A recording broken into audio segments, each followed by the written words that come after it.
the website.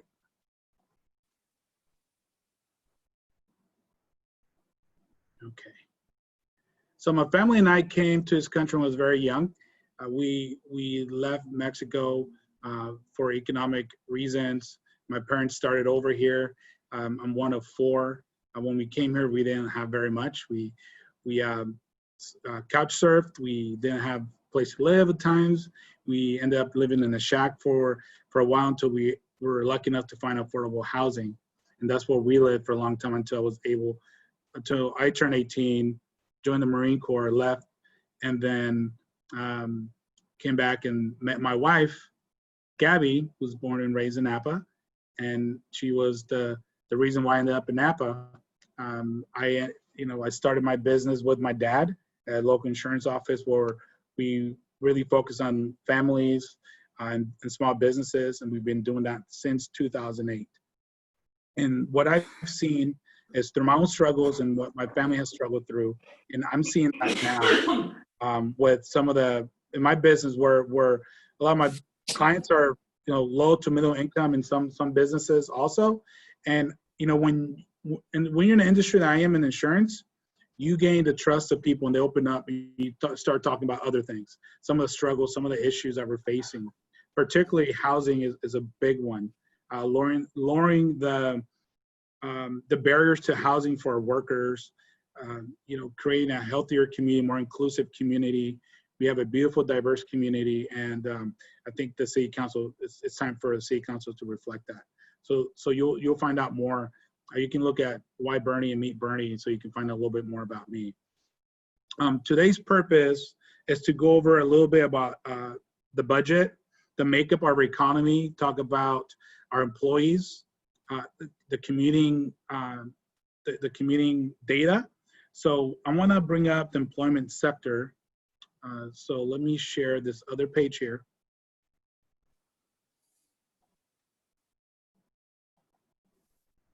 So this was presented. I'm also the vice chair of the general plan update for the city of Napa. What that means is we're updating our general plan. We're required to do it every 20 years as a chartered city. So we're looking at different elements that affect our quality of life. So you look at housing, environment, land use, so that affects density, zoning. And during that process in the beginning, we went over a lot of the makeup of our economy, of our community. And I just want to share this one with everybody. The City of Napa employment. This was as of April 2nd, 2019. So this is the most recent one I have. So it could be definitely some variation now. I don't expect it to be very much though. As you can see, public administration, local government is the highest, is the biggest employer in the city of Napa, followed by accommodation and food services. Then we have healthcare, social assistance, retail, manufacturing. Retail has been really in more of a decline with COVID. I think some of the discussions is some retail businesses, some restaurants may not open. There'll be some vacant spaces and opportunity for diversity in our economy. And we'll talk about that a little bit later. We can open up for questions and conversation. I want to hear from everybody here that's willing to share with me about the best way to diversify our economy to a pathway to recovery. Well, let's start with some basic information so we can all be on the same page. I know some people, this is new, and others are advanced and know a lot more about this stuff. So bear with me if you know more than me. I'm not a finance expert, but I've just been reading a lot about this to understand our community better. So you can see the top three is our government, food services, accommodation, healthcare, and social services. So when I talk about diversifying, we can see some of the services down here. Technical services, really technology is one I don't see up here that I think is a big it's a big opportunity for us to diversify our economy. But you can see from 2008 to 2017, there hasn't been much change in these other areas. The biggest change, as you can see, is food services, accommodation, and our government. Healthcare has been growing quite a bit as well. The next part is our commute patterns. This is really interesting data. it's as of April 2019, but the patterns are from 2015. So it takes a while to acquire this data and then present it. So that's why you see a bit of a delay. So first one here, you'll see workers that live, where workers live that are employed in Napa. So we have commuters coming into Napa that work here that don't live here. So 30% of those workers live in Napa. And you can see that Vallejo, Fairfield, American Canyon, there's some percentages there. Other locations is 38%. Rest of Napa County, because this is specific to the city of Napa. So when we look at traffic, it's not necessarily the tourists. It is our workforce coming into the city because they can't afford to live here. If you scroll down a little bit, you can see Napa County is 50%, but the city of Napa is only 37%. So the difference is Napa County, then Solano County, neighboring counties. Right, so as we find ways to lower the barriers to housing, bring some of the workers back into the city, then we can alleviate some of those traffic nightmares and congestions once we get back to normal. Right now, it's not much traffic because it's shelter in place, but when we look to recovery, we hope that we learn some lessons and avoid having those traffic congestions because we're not tackling the housing issue. This one here is where Napa residents work. So these are people that live in Napa or that live in Napa but work somewhere else from where they work. So only 30% of our workforce works in Napa, right? So you have other locations, which is Napa County, which is understandable. We have agriculture, we have hotel workers, restaurants, and other areas in Napa County. And you can see Sonoma County is 8%, Solano, San Francisco, other locations, 8.3%. So there's another half of our workforce that's working somewhere else. And from what I've been discussing with other people that have technical jobs, in technology and specialties, they're commuting out of Napa, they're going to the city and other locations to work, right? So those are opportunities where we can diversify our economy and bring those job sectors to Napa. That way we have different kind of employment, we have high paying jobs, and we have a pathway for some of the entry-level workers to move up to these other sectors.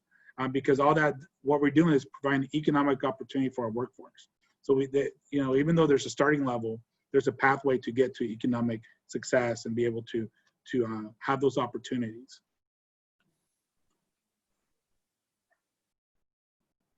The next thing, let's talk about the budget a little bit.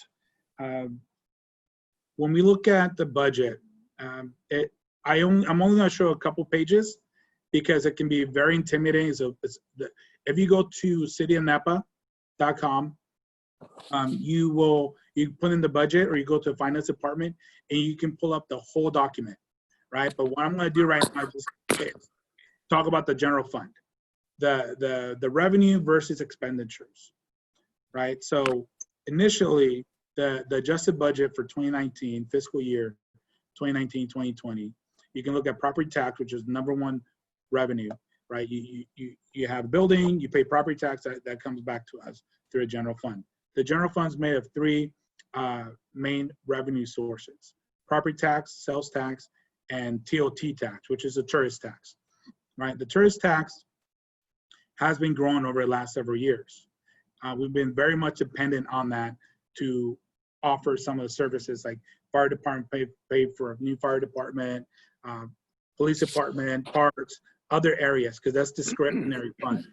Discretionary funds is up to the city council to provide direction to the city manager and other departments of how to spend that money, where the priorities are. So you can see here, this is the original adopted budget for the 2020-2021 fiscal year. Right here to the right, I just want to make sure, can you see this document? Okay, you can see where the adjustment has been made. We're $17 million in projected losses for the 2020-2021 fiscal year. That means we're taking a big hit. You can see here where it comes from. TOT, the tourist tax, $14 million. So we are very vulnerable. We really lean a lot on tourism, and we're seeing it now that is a problem, right? We have to be able to diversify our employment and our revenue sources. But this is just an understanding where we are. This is our expenditures, the departments, how much they get spent during the fiscal year. Our biggest spend is the police department. And I know there's been a lot of discussion about the police department, how we're allocating those resources, how we're spending the money, and how it's being used. There's a big movement throughout the country about our police department, police uses. So that's something that I can talk in more detail on a later discussion. This is just focusing on where we are. So $17 million is the big hit. And I'm gonna go over more detail in the budget of where that balance is coming from, because we have to adjust some of the expenses. You can see here in each department that adjusted expenses. They're either concessions or freezing new jobs, openings, right? Taking cuts, benefits. The majority of our expenses in the general fund are in salaries and benefits, because we are the biggest employer in the city of Napa.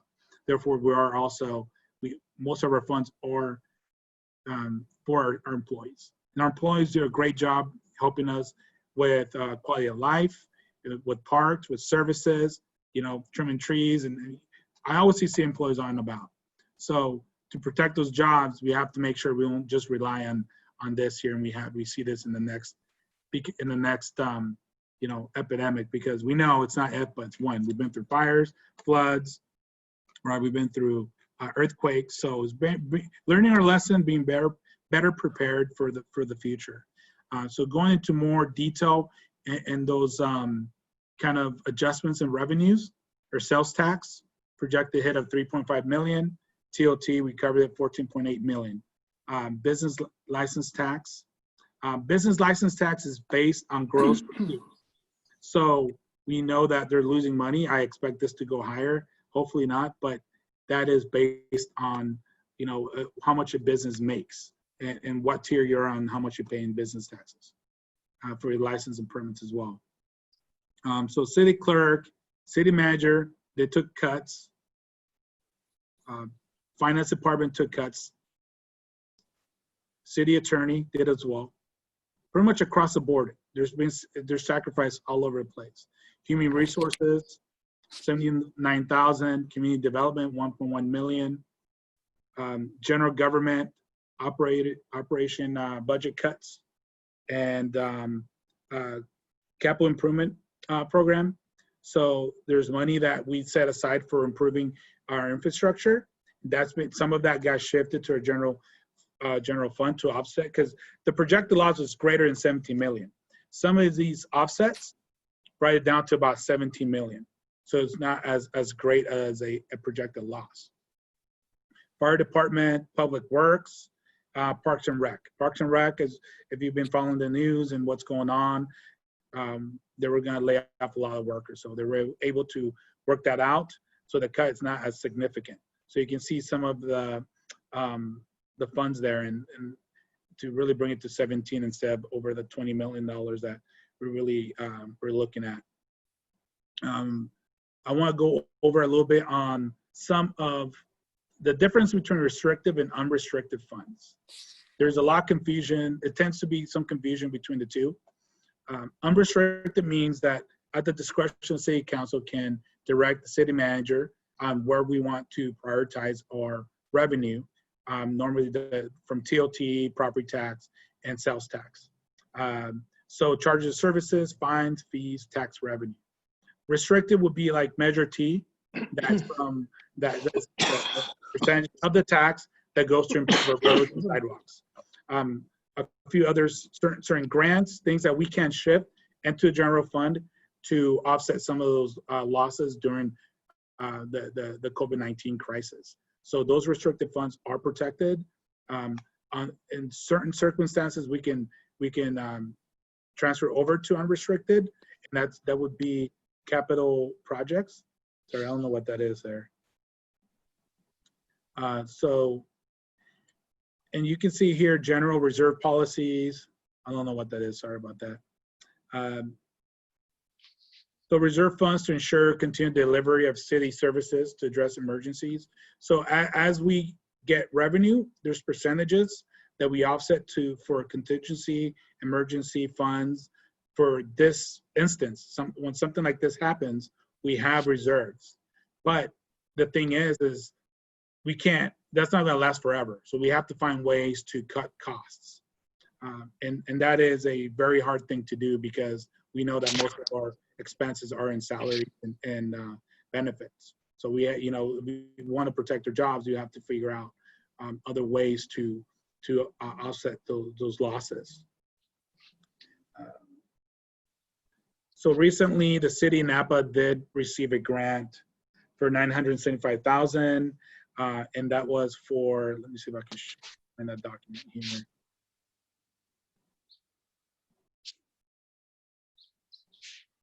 I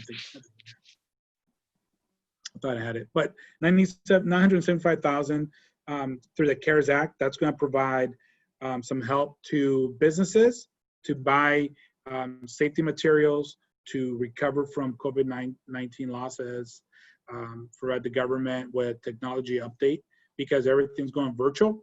So that's going to offset some of that cost. So we have to dip into our reserves to update the technology so we can still have these public meetings and outreach to our community. So I don't want to talk too much about numbers because I know this is not the most exciting discussion, but just kind of create a basis of those numbers so we can all be on the same page.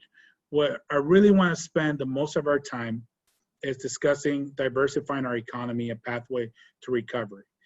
Hearing from you is really important. I know there's some people that are employers here, some people that are workers, some people may be retired. So there is a wide range of experience here. So I would love to hear from you.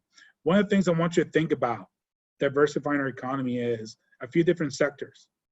Not necessarily that I'm advocating for these, but just to think about and some of the questions. Let me see if there are any questions. I'm gonna stop sharing this. So think about technology, healthcare. I know cannabis has been being pushed in the last couple of years. We have a few retailers, and they may be pushing recreational, right? And that could be a way to diversify our economy. So I want to know what people think about that. And if you are for that, what's a good way to put that together? Same thing with technology, right? We're all, a lot of employees are working from home now, and some employers don't expect those employees to come back to brick and mortar offices to continue to work from home. So, given that situation, that creates smaller footprints for offices and employers. They might not need so much space for employees to come to the office. So that means there'll be a lot of more room opening up where normally a business would take over. So what do we do with that space? We come across that. Instead of having empty buildings on main streets and office spaces, do we look at converting that to small condos? Do we look at other types of businesses, right? Some, in the bigger cities, businesses are looking to leave because, it's a crowded, if you're in San Francisco, it's crowded. You want to get away from COVID and being so close to people. They're looking at places like Napa to move. So there's an opportunity to bring some of those technology-based employers to communities like here. So maybe that's an opportunity to take over some of those spaces. Keeping our small businesses alive it would be very important, but also understanding the unfortunate scenario that some may not survive, right? So how do we replace those lost jobs with other sectors? Right now, what I'd like to do is open up for questions and conversations. This is my favorite part, so really hope you engage with me and asking some questions. So anybody have anything to add? Chris? Well, I believe our population is aging. In general, our demographics shifting to older. And so I'm wondering about the opportunity for more healthcare positions in the city. I don't work in healthcare, so I don't know if people are waiting to get onto doctors list. So that's a question that I have. Is our need for healthcare growing?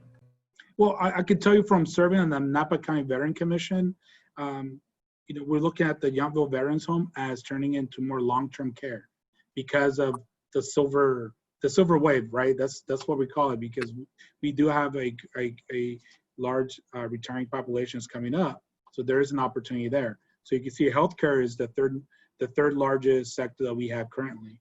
So that could definitely increase into a second spot, right? As hotels and restaurants recover, that's a good opportunity. And then the technology that supports that sector. I know they could be in Silicon Valley and supporting us, but why not bring it here and partner with the college to have a training, training for our locals to take these jobs locally, right? We have also youth that have grown up with technology. When I was in high school, we were just switching from those Nokias to smartphones, but I don't think that the youth now know what the Nokia is and playing that snake game. It's a lot. They're very comfortable with technology, so I think it's just rightfully so that we try and encourage those kind of jobs here, and then they can support the current industries that we have, right? So we can still support our wine industry and diversify our economy at the same time, and not be so vulnerable during the next crisis. I think that's a great idea. If any of us here have ever been in line at the Verizon store, it's a bunch of gray hairs at 10 a.m. waiting for the doors to open. So yeah, there's definitely opportunity there. Wonderful. Thank you, Chris. Does anybody have anything? This is Aurora. I was Hi, just Aurora. thinking the opposite. Like, Okay. I'm fairly, well, I have a couple young kids, but I was part of the Napa Moms, but I'm finding that there's a lot more families coming into town. And Okay. one of the big complaints that these families, especially young families, they like the allure of the small town, but then they realize there's not much for kids. Yes. Right? Right. So there's not much for kids. Parks are like not the best, and like anything that has to do with kids is like shut down or not prioritized. So I'm thinking, like, if you want to attract young people from like the South Bay and the city, living here and having a nice little country life isn't going to make it for a long time. You have to attract them with, like, what do they have to offer for kids to do? Like, we have Napa United, but that's seasonal, right? And then now Napa Parks and Rec, it has been cut. And then there's no Discovery Museum, right? Like, I think if there was a Discovery Museum, that I know my friends are working on trying to raise funds to get that going. I just think that there is more, if Napa can concentrate a little bit on families and what to attract local families, and it's also something for tourists. Like, tourists are coming with families now. I've seen so many questions like, we're coming for wine tasting, but we have kids. What are kid-friendly wineries, right? Why can't we say, oh, we have this thing, like a Discovery Museum. They can spend like half the day there with their kids and the half the day at the wine tasting, and like both everyone in the family is happy. And then that parent feels like, oh, that was totally fantastic. Like, we got to hang out with the kids and do kid stuff, and they weren't completely bored, but then we were able to go. I don't know. I just find I've lived here for 11 years and I'm going through the different stages of having a family, and I just, like, I don't know. There's not much for families. Like, I go outside of Napa to do things sometimes, like mini golfing. When I had littles, I went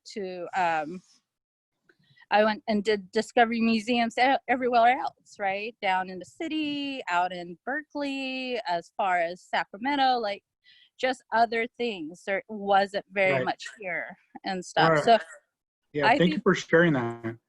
yeah, I served on Parks and Rec for a few years, and that's one of the things that I really try to encourage is more activity for families.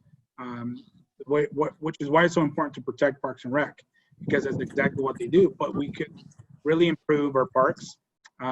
Fortunately, right now it's going to be really tough to do that. yeah, We have to recover, and then protect, recover, and then expand on those services that we want. And I believe, did you mean the Children's Museum? yeah, the Yeah, Children's Children's Museum. Museum. Yeah, yeah. I've seen Yeah, the I ones in know. Santa Rosa and other places. I have Yeah, met with them. You know, there's two areas. The Children's Museum is great, and you're right. We have to attract those families because it's interesting that you say those families are coming, because I see that they're leaving, because you can see it in school and the enrollments in schools. So well, I think they're leaving public school, not necessarily leaving Napa because of, yeah, you know what I mean? They're leaving the public school system. I think private schools are starting to pick up a lot okay, in their enrollment, right? And yeah, and the families that are leaving aren't leaving just because of Napa, they're leaving because of California okay. and stuff. So So I do, you know, one of the things that I pushed for back when I was in Parks and Rec is do a community pool, because we have a lot of yes, low to middle income families that yes, get on vacation, right? right, A lot of times both parents are working, the grandparents watching the kids, and they go to the parks, but there's not much to do at parks. They go on a playground, but what else can we do? A community right, pool. I've actually visited one in Brentwood. It creates revenue, it covers its costs, and it's always full. I mean, I was circling the parking lot, I think 30 minutes before I was able to get in there. It gets used.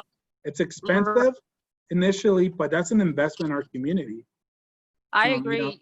so that's one area. Partnering, public-private partnerships. I know that there was a company that tried to build, you know, some soccer fields and other kind of athletic fields in Kennedy Park. Right, Kennedy Park Master Plan has been talked about for so long. right, We haven't done much, right. That's right? like what makes us like you.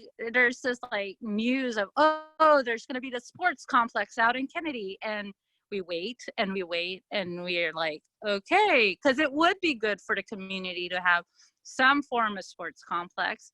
And I'm not knocking not Parks and Rec. I think in the past like 3 or 4 years they've been doing so good with the camps they've offered and Yeah. being The services so are great, or it's the yeah, infrastructure. It's improving the infrastructure. That's really right, what it's about.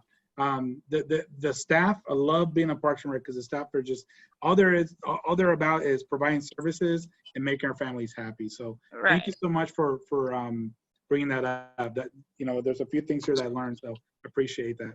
yeah. So But Jerry, splash pads, that's what splash we would pads, need. yes. So, you know, there's grants available. I'm a big proponent about grants, so we don't have to dip into general revenue, Right, right? So having a team or a professional grant writer, or, you know, maybe a community, ad hoc committee that actively looks at grants, because that's free money. That's money that's already there that we're leaving on the table. Chris Benz is here. She shared with me that there's a grant to plant trees, but that expired earlier this month, right? I don't think anybody was actively looking at that. So there's grants for so many different sectors to improve our community, to improve our quality of life. We just have to be more proactive in those efforts. There was a question, switching gears a little bit, there's a question, Jerry, about technology being into here. You mentioned internet access with fiber speed. So you're saying there's limitations in attracting these technology sectors because of infrastructure. So I can see that issue. If we don't have the infrastructure to attract those kind of job sectors, then it's going to be very hard. So I'm going to look into a little bit more and find out what our barriers are, what we tried in the past. So thank you for bringing that up.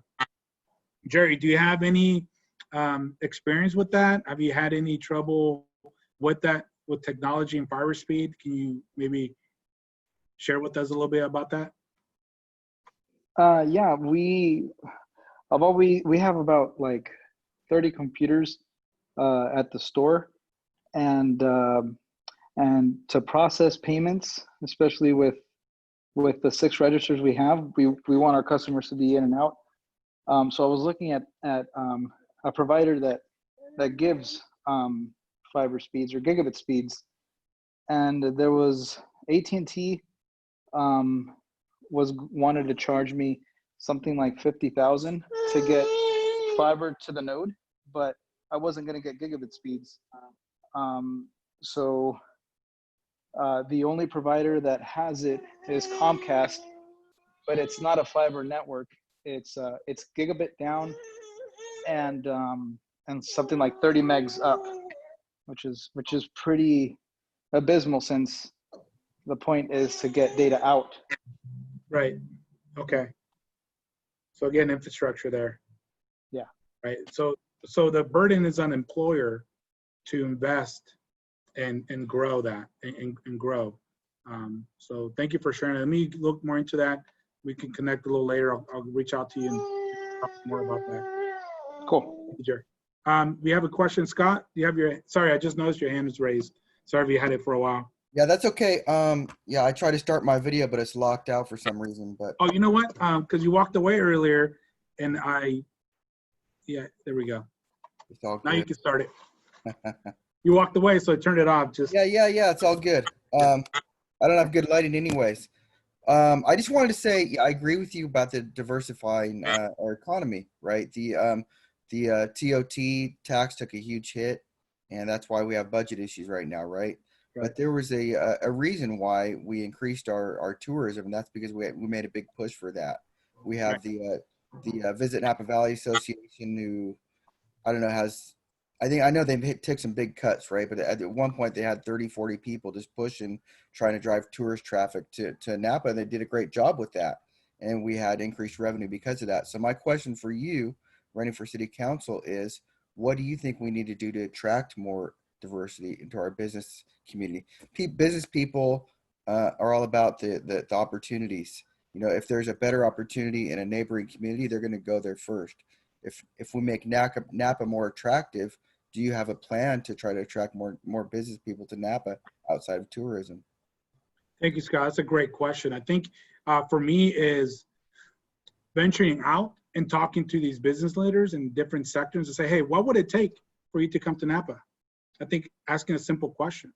Right now, what I learned with Jerry is that we have infrastructure limitation when it comes to internet speed, you know, and that's a big obstacle for some businesses. What other obstacles? I look back at, remember when Amazon was trying to find what city they're gonna open up their headquarters, right? We weren't gonna be that kind of city, but there's other businesses that think the same way. We're gonna expand. Where can we move next? What's a good fit? So really having that, you know, being aware of what's going on outside of Napa, and as your next city council person, being proactive and trying to communicate with them. Hey, come check out Napa. This is a place where you can come in. What would it take, right? And seeking the jobs, the sectors that complement us, that add to our quality of life. Not talking about, you know, ones that are going to pollute our river and destroy our environment. The ones that complement maybe the wine industry or add a new type of sector. You know, a few ones that, you know, we have. What I found is change is hard for Napa, right? When we're growing a new sector, there's always challenges. So I think for me is first reaching out to these industries, coming back and asking our community, right? Little sessions like this and maybe bigger town hall meetings. I'm very much about continuing to have these community-based meetings. Say, look, this is what I've discovered. What do you think? Oh, hey, Bernie, one of the things I think the city of Napa could do a little better job of is start spending their money. You know, the city of Napa has a huge budget, right? We just took a look at that. starting spending their money with more local businesses instead of out of towners and big corporate box stores.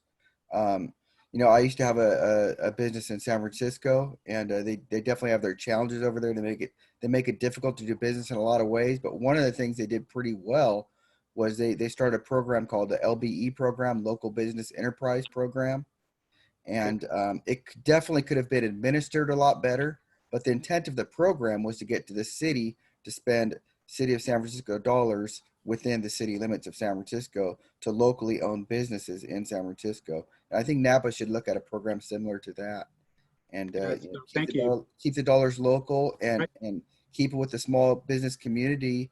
And then I think that would encourage more local people to start their own businesses. I think people are discouraged right now. They're afraid to compete against the people who come into town with cheap labor and the big boxes who have The online giants. Yeah. Yeah. So having a local business ordinance that either provides, when we do an RFQ, a request for RFP, a request for proposals, maybe adding a point system or some for the local business owners. Correct. That will encourage winning that bid, keeping the money in our community. You're right. What I've learned is that $1 turns up to $7 in the community. That's right. Right. So what does that do? It supports our business, it supports our workforce, and it stays locally. I'm part of several business networks. I'm the president of Napa County Hispanic Chamber. I'm part of another network, and we encourage local shopping. Exactly. When we click to buy, that's the money's going outside our community. And I think most local people understand that and agree with that. I think it'll be a good issue for you on your campaign, but City of Napa has really never done anything to promote that. Yeah, so that has been on my radar, but I'm going to look at the LBE so I can look at those details and find out what worked and what didn't work and see how we can kind of massage that to make sense for Napa. So I appreciate you bringing that up. Really like this discussion. I'm learning a lot, so I really appreciate that. Hey, I Bernie. agree with Scott right now as well. I think one of the biggest things with local businesses and small businesses is that the city doesn't give them a bone. Like everything costs just as much as someone who has a multi-million-dollar business, right? Like it's hard for a local business to have a spot downtown because it's $4 a square. And like local businesses that are just starting with great ideas and innovations do not have the capital to invest into the kind of rent that downtown Napa requires. So I think even if local business got a little discount, that's like the number one, like, because I had my own photography business and I met small business owners and like, oh yeah, I totally would love to have a spot downtown, but forget that, and stuff, because they don't give it, like there's no discount for local businesses, I think. So creating a leverage for local business over a business that it's a conglomerate Right. or regional. Yeah, like the Kama'aina in Hawaii, like local discounts or something. Okay. I'm we can look wondering at that. if there could be an opportunity zone for local businesses in the downtown area. I know that, the city doesn't own a lot of property down there, but if that's something that could be zoned, I think it's one of the things that Bernie talked about in the general plan is if we improve like the Jefferson corridor, it's a lot of mom and pop local businesses. How do we keep that affordable for local businesses? And so I'm wondering if there are ways that we can set up opportunity zones. I think it's Yountville has a regulation for their retail licenses. You have to, so much of your space has to be used to serve locals. So I don't know what other ways that can be, regulated to give local businesses a discount, like Aurora was saying. Okay, I'll take a look at that. Thank you. And thank you. Did you have a question?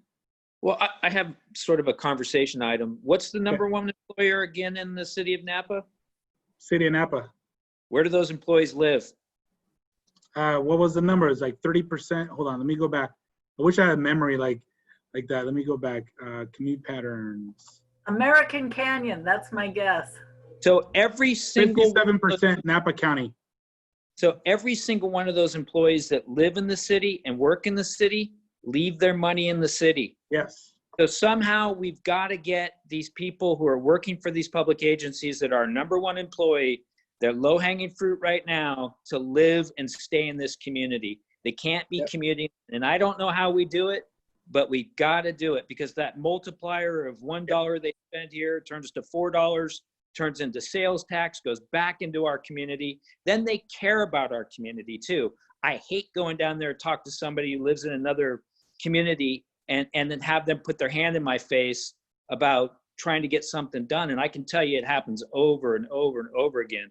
We've got to find a way to get those people who are working for our public agencies that we're paying to do the work in this community, to live in this community. Thank you, Hugh. I like your enthusiasm. Agree with that. You know, so Measure F passed in the last election. It's supposed to add 1% from the TOT, added 1% to our TOT tax to go to housing programs and services. But as you can see, again, we're not going to get that much funding.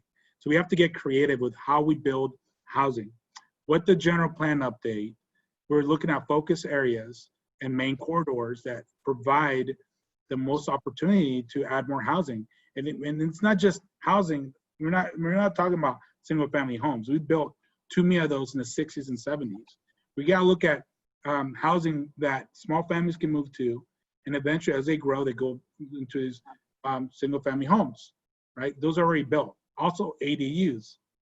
ADUs for me is the best way to build more housing for our workforce and some of our younger families, because we're going to use untapped resources.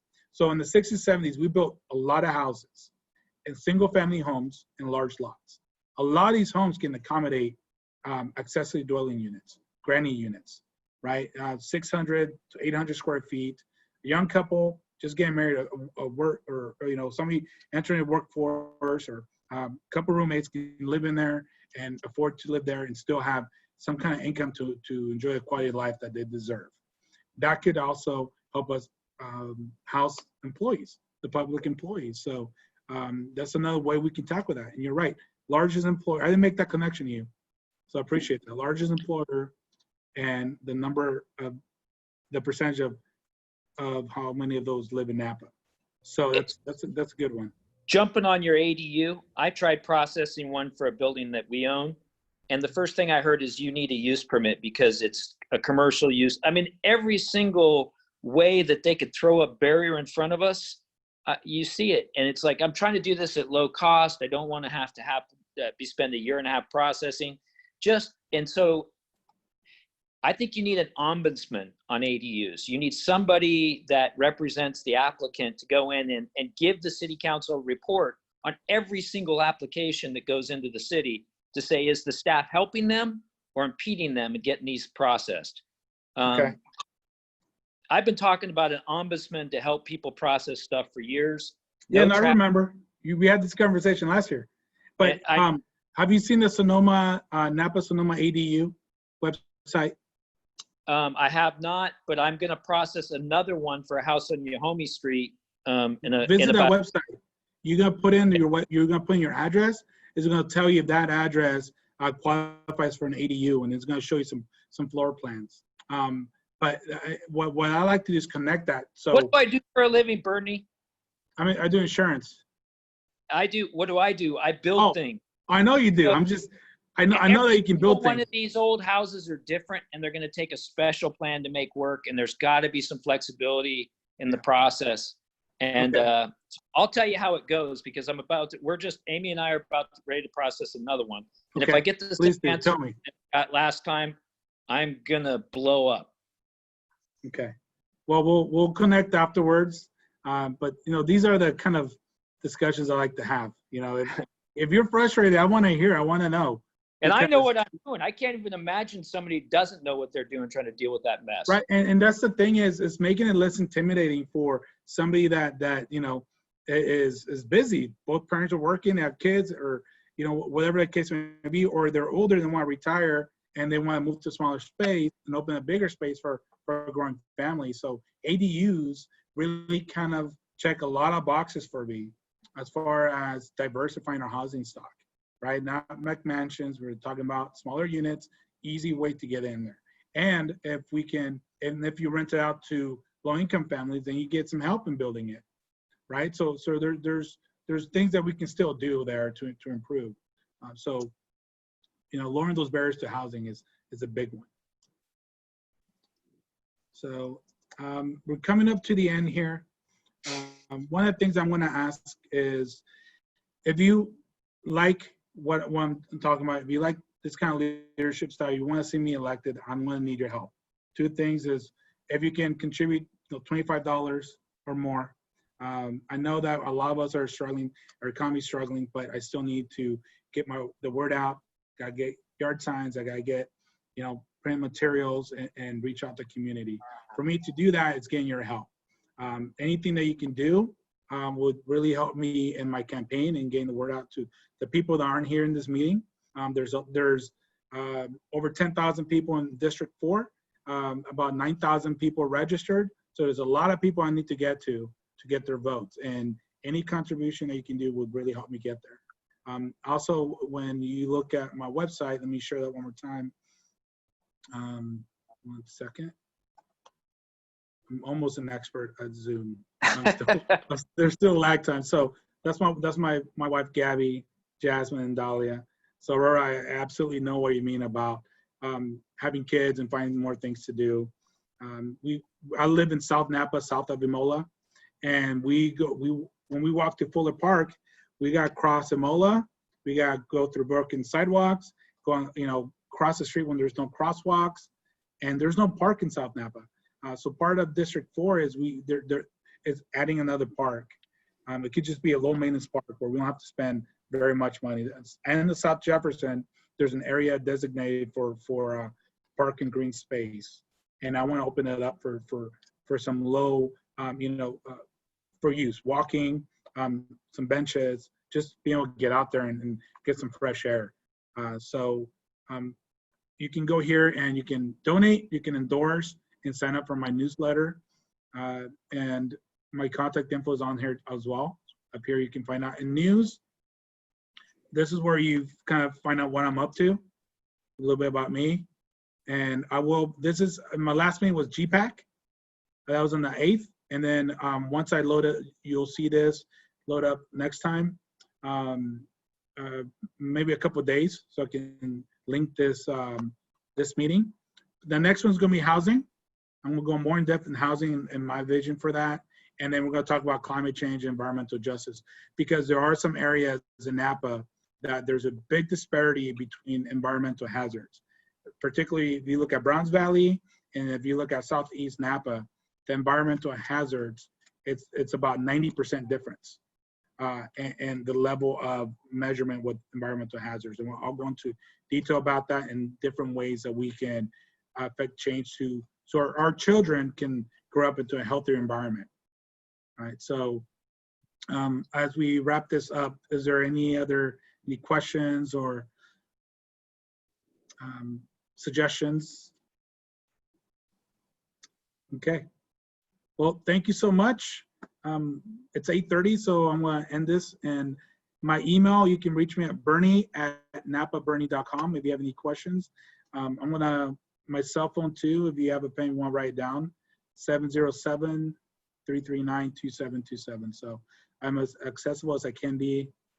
Send me a message on Facebook, text me, email me. So if you think of anything else, please reach out to me. Thank you so much. Thanks, Bernie. Have a good night. Thank you. Take care. You as well.